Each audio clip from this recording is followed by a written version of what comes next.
안녕하세요. 글로벌 오토노스 최영석입니다. 오늘은 메르세데스 벤츠 C220D를 중심으로 디젤 차의 반격이 시작됐다라는 주제로 말씀을 드리고자 합니다. 메르세데스 벤츠도 BMW와 마찬가지로 21세기 전후에서 세분화가 시작됐습니다. 세분화는 등급의 세분화도 있고 장르의 세분화도 있고 차체 타입의 세분화도 있습니다. C클래스에는요 세단이 있고 외건이 있고 쿠페가 있고 카브리올레가 있습니다. 근데 이것은 BMW는 3시리즈와 4시리즈를 구분해서 3시리즈의 세단과 외건, 4시리즈의 쿠페와 카브리올레 이렇게 구분해서, 아우디도 마찬가지고요. 나눴는데 메르세데스 벤츠는 C클래스의 4가지 차체를 다 가지고 있습니다. 차체만 4가지가 아니라 트림도 많기 때문에 실제 메르세데스 벤츠를 선택한 사람들은 아주 다양한 선택지 속에서 선택을 할 수 있는 거죠. 그런데 오늘 이 차에서 중심을 잡아주는 것은 그런 스타일링이나 외관이나 옵션이 아니고 엔진에 관한 것입니다. 우리가 2015년 폭스바겐의 디젤 스캔들로 내연기관은 상당히 큰 타격을 입었습니다. 그래서 전 세계적으로 많은 나라들이 내연기관을 배척하고 아예 운행 금지한다는 그런 내용을 발표하기도 했었죠.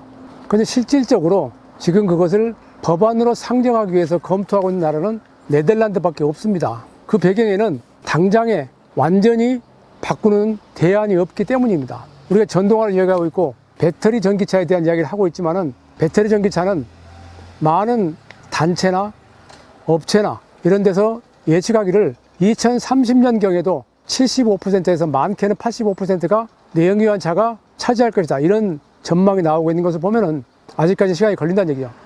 그 이야기는 우리가 지금 주어진 조건에서 최선을 다해서 효율성을 높이고 배기가스를 줄이고 연료를 덜 쓰는 방법을 찾아야 됩니다. 물론 가장 우선적인 것은 소비자들이 에너지 전략이 최우선이긴 하지요. 어쨌든 이런 대목에서 우리가 미디어들이 전달하는 내용들이, 매체가, 언론이 전달하는 내용들이 모두가 다 맞는 것이냐에 대해서 좀 더 짚어볼 필요가 있습니다. 예를 들어서 우리가 지금 쓰고 있는 석유에 관한 것도 지금까지 인류가 1조 배럴, 150년 동안 1조 배럴을 소비를 했답니다. 그래서 1970년대부터 90년대 사이에 석유 고관론이 등장했습니다. 석유가 없어질 것이다. 그게 가장 피크였던 게 1990년이었습니다. 1990년에 지구촌의 석유 매장량은 2조 배럴이었습니다. 그런데 2016년에 석유 매장량은 전망하는 업체에 따라 다르긴 하지만은 적게는 5조 2천억 배럴에서 많게는 8조 배럴까지 있답니다. 지금도 계속 엄청난 양을 쓰고 있는데, 그런데 이런 내용이 우리들에게 쉽게 와닿지 않는 것은 우리가 무심결에 그냥 넘어가기 때문인데, 우리는 우선 알아야 될 게 에너지 소비 구조를, 수요 구조를 알아야 됩니다. 당장에 우리가 사용하고 있는 에너지 소유 구조는 석탄과 가스와 석유가 85%입니다. 중국 같은 경우는 석탄이 70%입니다. 상당히 심각하죠. 전력 생산하는 걸로만 따진다면은 석탄이 40%고 가스가 20%고 수력이 13%, 핵발전이 13%, 석유가 6% 정도입니다. 근데 이게 어느 날 갑자기 바뀌어서 모두가 전기차를 바꾼다 하더라도 우리가 지구 환경이 깨끗해지지 않는다는 것을 그대로 보여줍니다. 전기차는 스스로 발전해서 가는 차가 아닙니다. 그래서 발전소에서 발전된 전력을 배터리에 축전해서 그걸 가져다 씁니다. 그럼 발전소에서 발전할 때 석탄을 사용한다면 그건 의미가 없습니다. 거기에서 미세먼지가 나오고 거기에서 이산화탄소가 나오기 때문이죠. 이런 것들에 대한 구체적인 배경을 따져보고 할 일이 무엇인가를 검토를 해야 되는데, 우리는 사실 무작정 디젤 스캔들 때문에 내연기관 전체를 호도하고 있는 것이 현실입니다. 그 사건은 그렇게 거짓을 한 매체, 업체, 폭스바겐이 잘못한 것이지 내연기관 자체가 문제가 생긴 것은 아닙니다. 내연기관은요, 각 정부의 규제 수치에 따라서 지금까지 발전해 왔습니다. 대표적인 게 유럽에 1992년에 유로 1이 도입됐고요. 2014년에 유로 6까지 바뀌었습니다. 지금은 유로 6 템포럴이라고 해서 일시적으로 올해 말까지 규제가 되고 있고, 내년부터는 더 강화된 유로 6가 적용이 됩니다.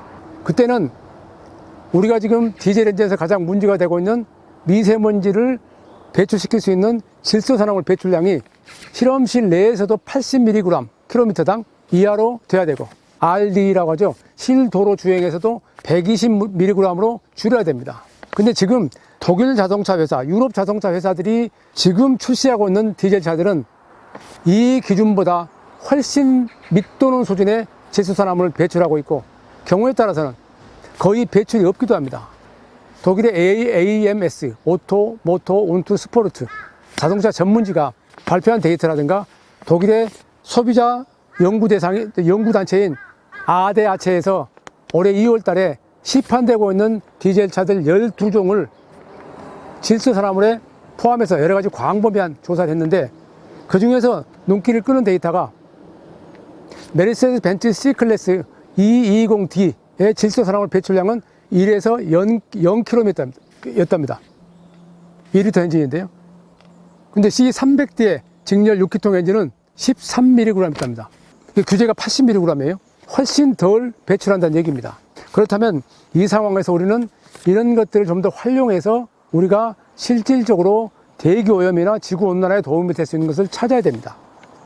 문제는 우리가 이런 것들을 제대로 전달되지 못하고 그냥 순간적으로 분위기에 휩쓸려서 다 그냥 나쁜 걸로 몰아치는데, 그런 상황은 아닌 것 같습니다. 지금 중요한 것은 디젤 엔진이 문제가 아니라 그 디젤 엔진의 데이터를 속인 업체가 문제죠. 그 신뢰성이 나쁜 것이지, 지금 우리가 필요한 에너지 수요 구조에서, 전력 생산 구조에서 환경을 보호하고자 하는 입장에서 현 시점에서 현실적으로 가장 합리적인 게 뭔가를 찾아 나가면서 궁극적으로 다음 대안을 찾아야 됩니다.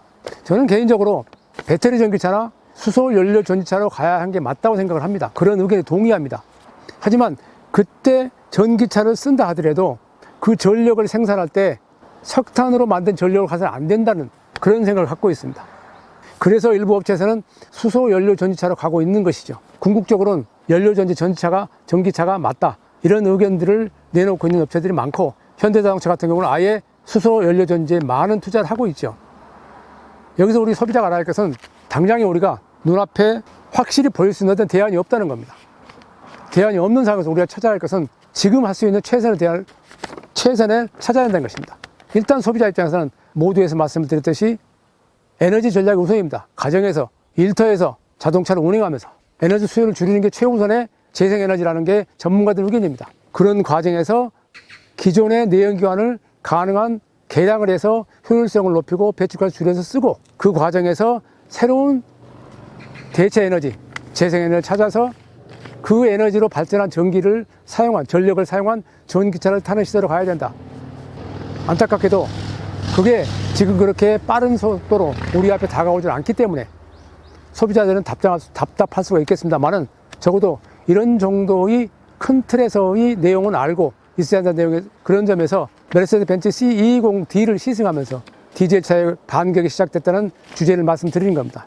유럽에서는 디젤 스캔들 전에는 전체 판매의 55%가 디젤차였습니다. 근데 지금은 약 35% 떨어졌습니다. 근데 지금 그게 지난 5월달 데이터를 보면 9% 자동차 신차 판매가 증가했는데 그 대부분이 디젤차랍니다. 일본 수입차 시장도 디젤차 판매가 늘고 있답니다. 물론 디젤차나 가솔린차가 주류가 돼서 안 된다는 게 제 생각입니다.